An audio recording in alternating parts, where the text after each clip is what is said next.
थानाय बिसिक थांबो हास्टेव खरक बुसुक राइडो सेहते चौक बानिया खालायनो रमजाखा विधानसभा बाजेट अधिवेशन सुमुक्ति साका एमएलए सुधांशु दास ते आबनि फिरं मुरिखा हास्टेनि याकसु मन्त्रिफ्रा जिष्णु देवर्मा आबनि लगे लगे चौक हाकतर जे फालजगितबो आबनति कखेंका প্রশ্নগত 3 বছরে রাজ্যে কতজন অবৈধ দেশীয় মদ প্রস্তুতকারক বিক্রেতা এবং মজুতদারকে গ্রেপ্তার করা হয়েছে? উত্তর: বিগত 3 বছরে অবৈধ দেশীয় মদ প্রস্তুতি, বিক্রি এবং মজুত করার অপরাধে মোট 2776 জন অপরাধীকে গ্রেপ্তার করা হয়েছে। আর বছর ভিত্তিক হিসাব নিম্নরূপ: 2019-এ 1150, 2020-এ 941, 2021-এ 685, মোট 2776। প্রশ্ন 2, রাজ্যের শহর ও গ্রামীণ রাজ্যের এলাকায় অবৈধ দেশীয় মদ প্রস্তুতকারক বিক্রেতা সহ মজুতদারকে তাদের বিরুদ্ধে আরক্ষা বাহিনী দ্বারা প্রণয়িত অভিযান চালিয়ে অবৈধ দেশীয় মদ বিক্রয় বন্ধ করার জন্য সর্বাত্মক প্রচেষ্টা নেওয়া হবে কিনা? উত্তর: রাজ্যের শহর ও গ্রামীণ বাজারে এলাকায় অবৈধ দেশীয় মদ প্রস্তুতি, বিক্রি এবং মজুত করা বন্ধ করতে আরক্ষা দপ্তর নিম্নলিখিত কিছু পদক্ষেপ গ্রহণ করেছে। ক. সামাজিক অবক্ষয় রোধের পাশাপাশি সুস্থ সমাজ বজায় রাখতে সম্ভাব্য সকল স্থানে অবৈধ দেশীয় মদ উৎপাদক, বিক্রেতা এবং মজুতদারকে বিরুদ্ধে বিশেষ অভিযান অব্যাহত রয়েছে। খ. রাজ্যের শহর ও গ্রামীণ অঞ্চলগুলিতে দেশীয় মদ পানে ক্ষতিকারক প্রভাব সম্পর্কে সচেতন লক্ষ্যে নিয়মিত প্রয়াস মিটিং সংগঠিত করা হয়ে থাকে। তাছাড়া সমস্ত প্রকারের দেশীয় মদের উৎপাদন এবং বিক্রয় বন্ধ করতে রাজ্যের আরক্ষা বাহিনীর সকল প্রকারের সম্ভাব্য প্রচেষ্টা অব্যাহত রাখবে। অনারেবল স্পিকার স্যার, আজকের প্রশ্নোত্তর পর্বে আমার তিনটা স্টার্ট কোয়েশ্চন ছিল, সবগুলি খুব ইম্পর্টেন্ট। তো আমি এই কারণে এই 13 নম্বর প্রশ্নটা বাছাই করেছি। গত কিছুদিনের আমার ব্যক্তিগত অভিজ্ঞতা যেটা, আমাদের সমাজে বর্তমানে এতটাই নেশার মধ্যে নিমজ্জিত হচ্ছেন যুবক সমাজের বন্ধুরা, যুব বন্ধুরা, সেটা মানে সত্যি ভাষায় প্রকাশ করা যায়।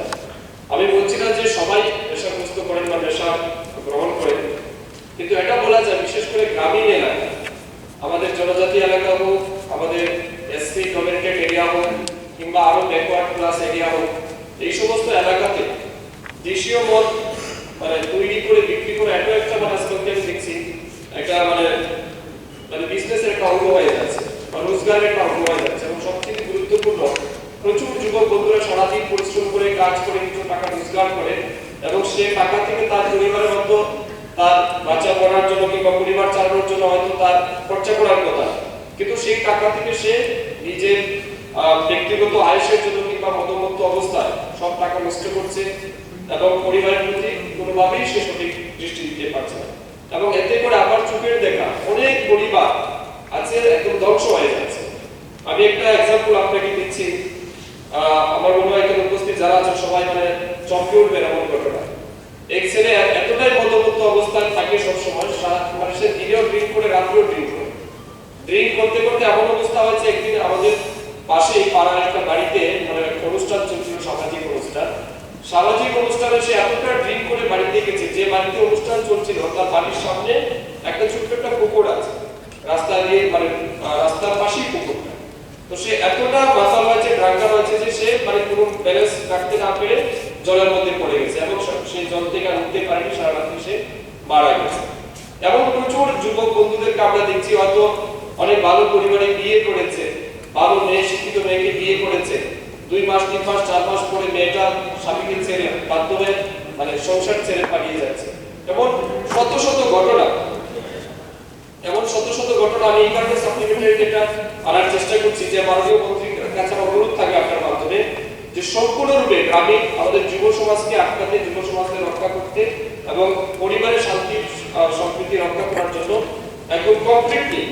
এই নেশাটাকে বন্ধ করা যায় কিনা এবং সরকার যদি কঠোর ব্যবস্থা গ্রহণ করে আজকে বিহারে যদি কমপ্লিটলি বন্ধ করতে পারে কেন আমাদের রাজ্যে করা যাবে এই উদ্যোগটা যেন আমাদের রাজ্যের মুখ্যমন্ত্রী চাইছেন নেশামুক্ত ত্রিপুরা করতে তো সেই লক্ষ্যে ঠিক আছে মূল বক্তব্য তো বোঝা গেছে সেই লক্ষ্যে মাননীয় মন্ত্রী বা দপ্তর কোনো উদ্যোগ গ্রহণ করবেন কিনা আরেকটা জিনিস আমি আপনার মাধ্যমে একটা জিনিস অ্যাড করতে চাই মাননীয় মন্ত্রী ওনার উত্তরে বলেছেন যে পুলিশের পক্ষ থেকে কিংবা আরেকটা দপ্তরের পক্ষ থেকে অ্যাওয়ারনেস ক্যাম্প করা হয় বিভিন্ন জায়গাতে প্রতি মাসেই করা হয় এটা কতটুকু সত্য আছে আমার জানা নেই বরঞ্চ আমরা এটুকু জানি আমি সবাইকে বুঝ দিতে চাইছি না কিছু কিছু আছে পুলিশের মানে আধিকারিক যারা তাদের সাথে যুক্ত হয়ে বরঞ্চ ইনকাম দিচ্ছে কমিশন দিচ্ছে তো এই জিনিসটা আমার মনে হয় মানে স্ট্রিক্টলি দেখা উচিত এবং গ্রামের যুব সমাজদেরকে বাঁচানো উচিত সেই লক্ষ্যে আমাদের মন্ত্রীর মধ্যে ঠিক আছে একটা ছেলে বিয়ে করেছে 21 দিন হয়েছে তো ওইখানে তো সুদর্শনদা যেটা বলেছেন সব জায়গায় মডার্ন টাইপ বাংলা চলছে সে বাধা দিতে গেছে সে আমাদের একজন বুথ প্রেসিডেন্ট 6-7 জন মিলে তাকে লোকাল রড দিয়ে মেরেছে এখন সে জিবি হসপিটালে ভর্তি আছে তার বোন ফ্র্যাকচার হয়েছে ব্রেনে হেমারেজ হয়েছে একজন দুজন এনসিসি থানায় এসে সারেন্ডার করেছে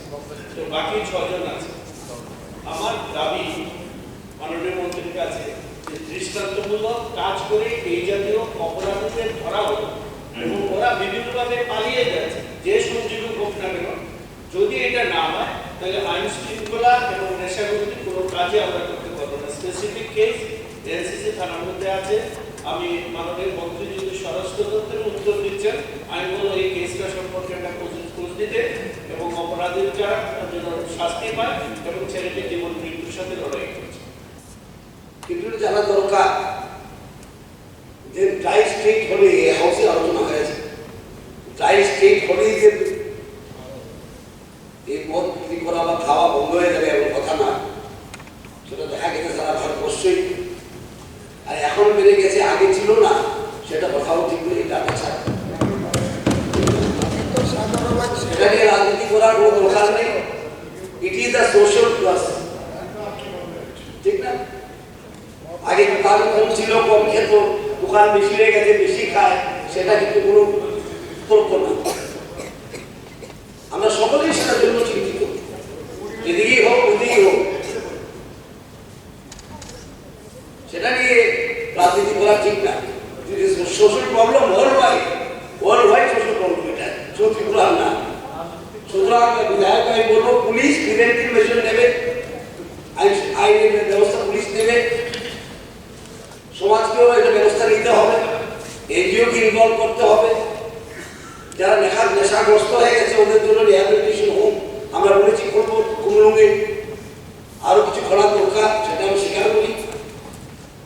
সুতরাং এটা নিয়ে রাজনীতি করা আপনাদের সময় বেশি খায় আমাদের সময় কম খেত এটা তো অদ্ভুত কথা হচ্ছে এটা মনে হয় শিশু সুলভ একটা বিবৃতি এটা একটা শিশু সুলভ বিবৃতি এটা আপনাদের থেকে আশা করা যায় না সুতরাং রাজনৈতিক দলেরও ভূমিকা আছে এই এদিকে হোক বা ওইদিকে হোক রাজনৈতিক দলেরও এখানে দায়িত্ব আছে আমরাও কাজ করি পাবলিকের মধ্যে সচেতনতা বাড়ানো পুলিশকে আরো অ্যাক্টিভ করা যারা নেশাগ্রস্ত তাদেরকে রিহ্যাবিলিটেট করা সেটা সকলের কাজ আর সরকার কম্প্রিহেন্সিভ ভাবে এটা সেটা করবে